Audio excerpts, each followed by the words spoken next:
It's amazing কি পরিমাণে আল্লাহ তাআলা যে আমাদেরকে ক্যাপাসিটি দিয়েছে, আমাদেরকে যে কত প্রিভিলেজ আল্লাহ তাআলা আমাদেরকে দিয়েছে আমরা জানিই না। আমরা আমাদের দেহে কত শক্তি সম্ভাবনা নিয়ে যে ঘুরে বেড়াই আমরা অনুধাবন করি না। এজন্য সময়গুলোর কাজে লাগাও। কিন্তু আফসোসের সাথে লক্ষ্য করা যাচ্ছে যুবকদের চরিত্রকে ধ্বংস করে দেওয়ার জন্য যে কয়েকটা হাতিয়ার আছে সবগুলো বাংলাদেশে আছে না নাই? ইয়াবা আছে না নাই? ফেন্সিডিল আছে না নাই? হেরোইন আছে না নাই? মারিজুয়ানা আছে না নাই? এই ফেন্সিডিল ইয়াবা আগে শুনতাম ইউনিভার্সিটির ছেলেরা খাইতো, এরপরে নাইমা আসলো কলেজে, এরপরে হাই স্কুলে, এখন প্রাইমারি ছেলেদের হাতেও ইয়াবা ঢুকছে। চিল্লা এখন ঠিক কি না?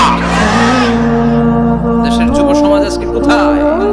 পর্নোগ্রাফি, এক একটা মোবাইল এক একটা হিন্দি সিনেমার কারখানা।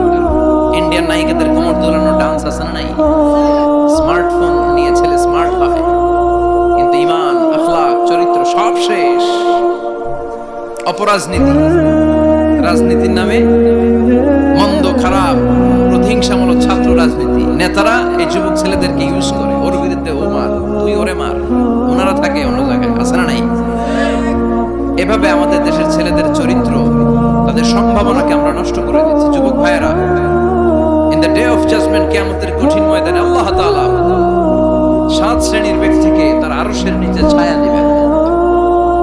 এর মধ্যে এক শ্রেণী হচ্ছে তোমরা যারা যুবক, শাবুন নাশা ফি ইবাদাতিল্লাহ, ওই যুবক যারা তাদের যৌবনে তাদের সময়টা, তাদের দিন, তাদের রাত তারা আল্লাহর ইবাদতে কাটিয়েছে। সুবহানাল্লাহ পড়েন। 7 শ্রেণীর মধ্যে 2টা শ্রেণী হলো যুবক।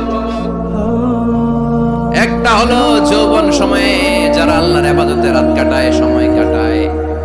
আর দ্বিতীয় ওই যুবক যে যুবককে কোনো নারী অন্যায় কাজের, অন্যায় প্রেম করার পরকীয়ার অফার দেয়, ওই অফারকে ক্যান্সেল করে ওই যুবক বলে ইন্নী আখাফুল্লাহ, আমি এই পরকীয়ার দিকে যেতে পারি না, কারণ আমার অন্তরে ভয় আছে একজন